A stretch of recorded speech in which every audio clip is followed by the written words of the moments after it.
Bonjour, nous sommes au cœur du Festival d'Avignon et plus particulièrement pendant la semaine professionnelle, nous sommes ici au Cloître Saint-Louis dans le cadre de la maison professionnelle du spectacle vivant. Et nous discutons ce matin avec Paul Rondin qui est le directeur délégué du Festival d'Avignon. Alors Paul Rondin, merci de nous répondre. Est-ce que vous voulez nous dire quelques mots sur le rôle de la maison professionnelle du spectacle vivant? Bonjour et bien volontiers. Alors cette maison professionnelle de spectacle vivant, qui a déjà quelques années, grossit, grandit, s'installe, se consolide chaque édition, chaque nouvelle édition du Festival d'Avignon. C'est vraiment un moment assez unique en France pour les professionnels. On sait que le Festival d'Avignon est un lieu de rassemblement, un lieu de réunion, un lieu de travail pour tous les professionnels, quels qu'ils soient.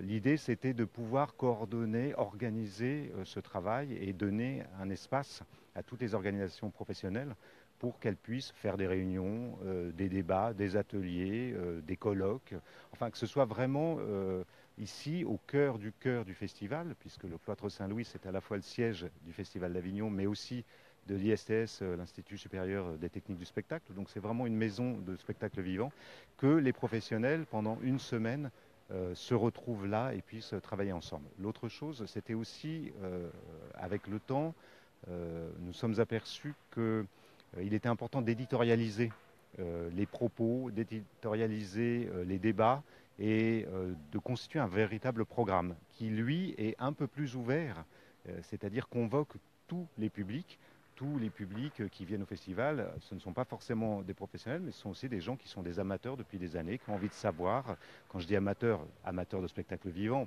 pas pratique amateur, qui ont envie de savoir un certain nombre de choses, qui ont envie de développer un petit peu leur connaissance de notre secteur.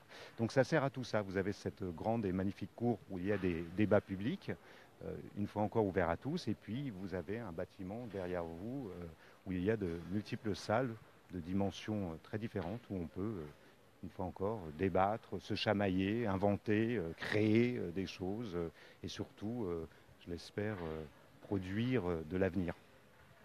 Alors, il y a un certain nombre d'organisations qui sont partenaires de cet événement. Quelles sont ces organisations et quel rapport est-ce que vous entretenez avec elles pour le festival? Alors elles sont très nombreuses, hein, parce qu'il y en a plus de 25. C'est un rapport à l'année en réalité, c'est ce qu'il faut savoir. C'est-à-dire la maison professionnelle du spectacle vivant, elle ne naît pas au début du mois de juillet ici, elle se prépare toute l'année.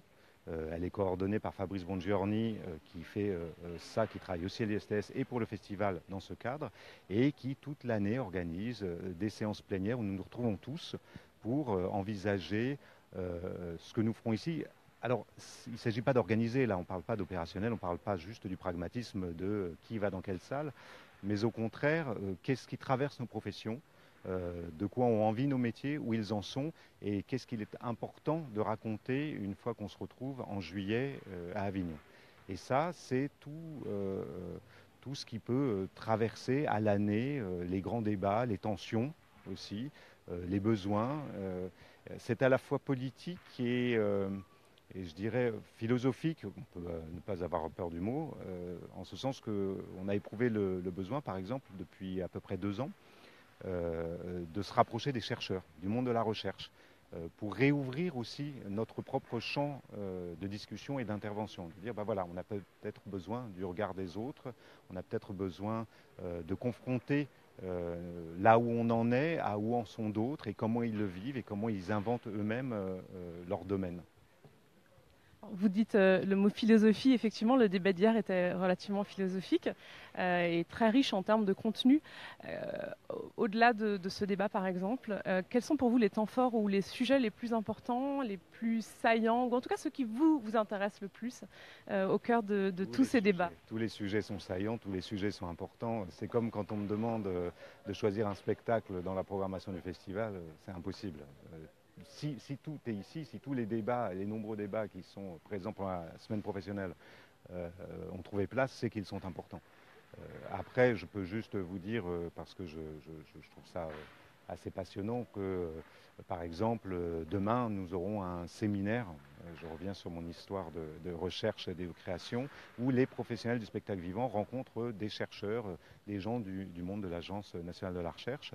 Et je trouve ça passionnant parce je crois qu'il n'y a presque que à Avignon que ça peut arriver, que des mondes se croisent, se rencontrent, discutent et ressortent agrandis.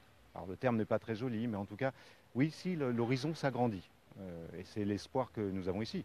Après, je suis ravi cet après-midi de parler d'Europe et d'innovation en Europe et de la jeune génération d'artistes qu'on doit soutenir en Europe, et aussi de questionner des commissaires européens qui seront présents sur quel est leur projet en matière de culture, et j'espère bien qu'ils feront des annonces en disant que bah oui, le budget de la culture en Europe va augmenter, ce qui est, je crois, le cas. On va aussi parler de la société digitale, ce qu'elle devient, ce qu'elle fait de nous, est-ce qu'elle change nos pratiques, est-ce qu'elle change les pratiques des spectateurs, est-ce qu'elle nous éloigne du spectacle vivant, ou au contraire nous en rapproche, parce que vivre dématérialisé c'est bien, mais vivre avec les autres c'est mieux. Paul Rondin, on va s'arrêter là, ce sera le mot de la fin. Merci beaucoup d'avoir répondu à nos questions. À bientôt.